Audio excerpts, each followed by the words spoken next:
guys, welcome to episode 1 of From Wallflower to Wildflower series.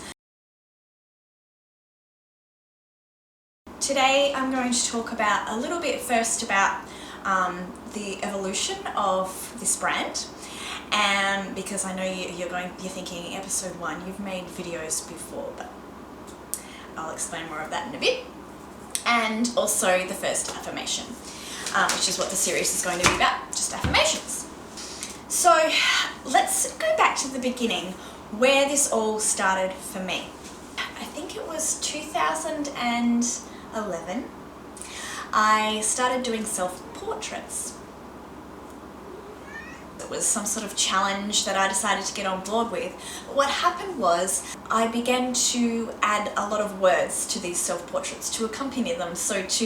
And it kind of always had an underlying theme of a lesson that I had recently learned or something I had discovered about myself. And what I found was I got a lot of really positive responses with that.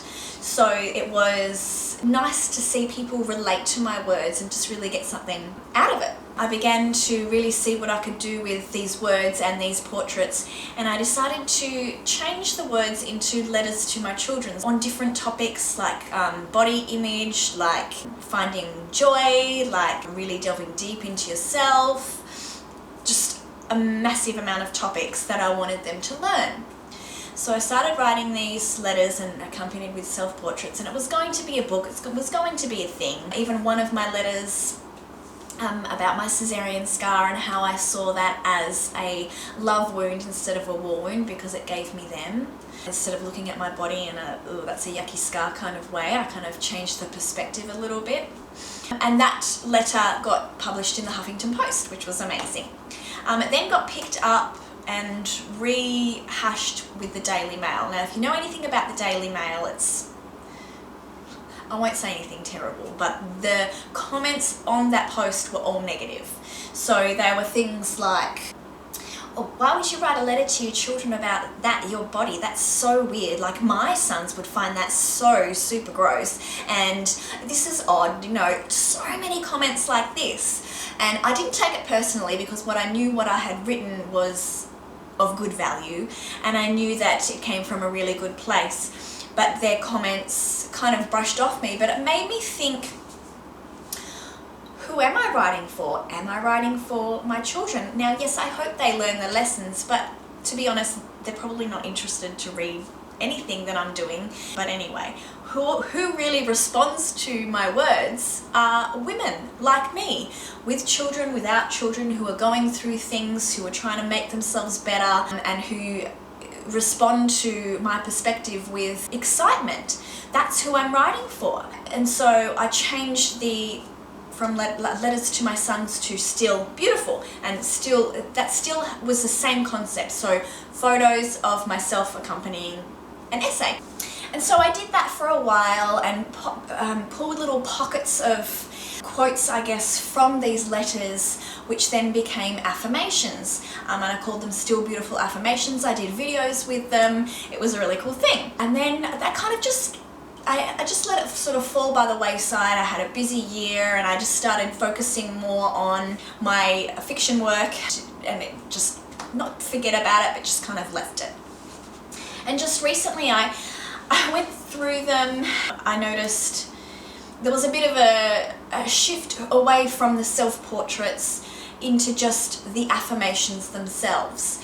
And I changed the title from Still Beautiful to From Wallflower to Wildflower, because that's me. I was a wallflower and I decided to build myself up and actually become the wildflower, because that's who I truly am, not the wallflower, and just kind of teaching and giving ways on which I've done this. So that's what it is now. So it's shifted, it's evolved, and I've kind of let it do that, and I've gone with it because that's where I've been led. And so that brings us to today's affirmation, which is a little bit about going with the flow, and it is, control is a momentum killer. So we all know that age-old commitment. Just go with the flow. Just go with the flow. I'm going with the flow, and it sounds so easy, and people say it with this casual kind of thing, and it's not. I mean, it can be, and it's, you know, great when you get in the mood, like I'm going with the flow, and then something pops up and you kind of start to think, I don't like where this is flowing, and it gets bumpy, and that doesn't feel good. So then what do we do when things start to get a little bumpy? We try and, like, for the life of us, we try and grab control. So we're grasping and we're holding tight and we're just doing this, and we're just like holding on for dear life, trying to find a way to grab control. You know, the feelings that we get alongside this is anger, frustration, fear. We tense up. So then, you know, we start to think maybe flow isn't so great, and we try and take back control. Now I say control like this because we don't really have control. We never truly have control. That's what we think we're doing, but what we're actually really doing is just resisting. Let me tell you a story. This is the moment where I truly realized what the phrase meant, going with the flow. And it was a few years ago, I can't remember how many, but my kids were a lot younger than what they were, probably 5 or 6 years ago. I was in a kind of mindset where mornings sucked. You know, the alarm would go off and I'd just be like, oh, here we go again. Another grinding day. It just felt so heavy and so hard, and the kids were always bratty and just difficult to control. It's 6 o'clock in the morning, and my eldest son comes in and says, Mum, can I play the Xbox? At 6 o'clock in the morning. The alarm hadn't even gone off yet. What? I can't exactly remember, but it was probably a response something like, get to bed. That harsh kind of forceful, just, oh my God, I can't believe this is happening moment. And I laid in bed for a while and just dreading the moment when the alarm got off and I had to get up. But of course, I had to get up because the youngest child was being taunted by the oldest. So the oldest was saying things like, get up or I'm gonna poop on your face, or let me take your teddy bear so I can chop it into a million pieces. And the youngest one responds the only way he knows how, with pterodactyl screams. So of course I had to get up, and you know, you get up with that just horrible clenching, holding on for dear life feeling. Forcing the kids to hurry up, get breakfast, get dressed, let's do this. And it's just that, you know, that friction that it comes with just resisting the flow, because the flow at that moment is bumpy. What happens next? You know, the breakfast debacle, the kids argue about someone making noises while they're chewing, and someone says, I don't want hot 𝗵𝗵𝗃, I want cold 𝗵𝗵𝗃, like, whatever. It feels like it's getting worse and worse. You know, we're already running late, and I'm like, okay, let's get out the door. But then the shoe debacle happens. And you know, if you're a mum, you know the shoe debacle, because it's either I can't find my shoes, or I don't like these shoes today, or my socks feel funny inside these shoes. Not happening.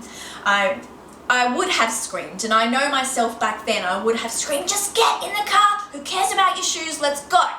We're late, we've missed the bus, I'm gonna have to drive half an hour out of my day, just wasting getting you to school. And it's just, So we get in the car, I'm wound up, the kids are all naggy and upset because they're feeding off my energy, and we drive to school, and then, magic. It's winter, and I didn't know it was meant to snow, but it has, and it snowed really low, and that's rare around here. Like sometimes you get a sprinkling on the mountains, but it was really low, like, you know, scoops of ice cream along every mountaintop. It was beautiful, and in that moment I thought, and it made me really come back into myself, come back into the moment, and just be grateful that I got to see this. And the funny thing about it is, I would have got to see that whether I was angry and upset and resisting the whole time, or whether I was going with the flow and easing and feeling good about myself the whole time. I still would have seen that magical moment. So wouldn't it have been nicer to have seen it feeling good? Do you see what I'm saying? Like, you can't control other people and other things, and the things that come at you and the things that make the flow bumpy. You can't control that. but you can control yourself, and you can control how you go with it. I don't want to say it, but I can guarantee if I had woken up with a different attitude, if I had woken up and said, hey honey, you're not playing the Xbox today, how about you go back to bed for a little bit, we can, you know, or you can come in and we can snuggle, or, you know, just an easier tone, I can almost guarantee that the rest of the morning may have gone a little bit differently. Like, they may have still bickered and argued and done things. You can't control people. But if I had gone, taken a breath, as you do, and just been like, okay, this is fine, I can't control this, but I'm not going to hold tightly to it. I'm not going to squeeze so tightly that it just, you know, it gets even more out of your control. It's the funniest thing is when you try and grab control, you lose it some more, and the plot along with it. So I would have felt better about myself. The kids probably would have picked up on that nice little ease energy from me, that calmness, and been a bit better. Maybe put the shoes on without complaining. Who knows? But at the end of the morning, we would have seen that beautiful moment. So let's get back to the affirmation about control. It's a momentum killer. So when I get ahead of myself with that worry and that fear that, oh, this day is going to suck, momentum is lost. Life feels rigid, it's hectic, it's almost panicked and zigzag, and even sometimes just stagnant, like plateau, like this is my life now. But control, trying to get control with fear does that. Like, we worry about things not going to plan, we worry about getting somewhere on time, we worry about pleasing other people, we worry about not making enough money. But my point is, when we fight against that tide and that flow, we lose, because things will always pop up. You know, kids surprise us, bills come, traffic jams, feet trip, people reschedule and phones ring. Like, these things happen. Instead of seeing these occurrences as annoying obstacles, instead maybe we could see them as a redirection. And sometimes, most of the time, that redirection leads us to a better path. Instead of swimming and battling and grasping against that tide and that flow, how about we just go with it? And it can get bumpy. And what if we get swept out to sea? Just let it happen. Ease it, enjoy it. Be curious about where it could take you. You see, going with the flow isn't about relinquishing all control. It's just letting go of the things you can't control anyway. You know, I'm not saying just float like a leaf and just go la da da da da, bouncing from here to there. I mean, that's fine, but you know, you've got to be an adult and do adult things and find solutions to problems. That's not what I'm talking about here. I'm talking about being anxious and worried and letting anger take over you when you can't control these things that happen. Because when you resist against the flow where life sweeps you, instead of just flailing and panicking and reacting in fear, which only really still causes you discomfort, ease with it. Because just like the snow day, you'll end up in the same place anyway. And who wants to go through life with clenched fists? So it's kind of like less squeeze and more ease. So I hope that helped you. Another funny story, I filmed all of this already. Yeah, I filmed all of this, and when I went to check it back on my camera, it had 1 minute. And the battery flashing. So it wouldn't record more than a minute because the battery was going flat. And it's those moments where it's really funny to talk the talk, but that forced me to walk the walk, because I could have just gone, oh my God, this is annoying, and just gone about the rest of my day thinking how frustrating. I wasted time with all that talking and all that planning for it to not even record. But instead I took the moment to let my battery charge and just went, okay, I can't change the fact that I just recorded a whole thing and there was nothing recorded. I can't get that footage back. So what do? Less squeeze, more ease. I hope that helped you, because it helped me get through that little not recording moment, especially as soon as that was the topic at hand. So stay tuned, because there's going to be more episodes and more insights and more of me hoping to shift a little bit of your perspective, and not really to change you as a person, just to remind you of what's inside of you and what you're capable of, and what we're all capable of. Yeah, so I hope you have a fabulous week. I may be back in a few days, in a week. I'm just going with the flow and seeing where that takes me, because I'm excited about the possibilities.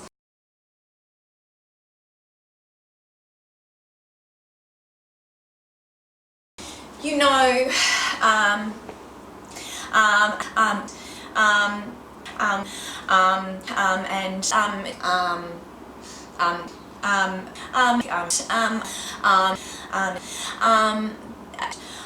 so, okay, okay. And that's kind of the opposite of ease and flow. Recently learned, don't worry about the cat.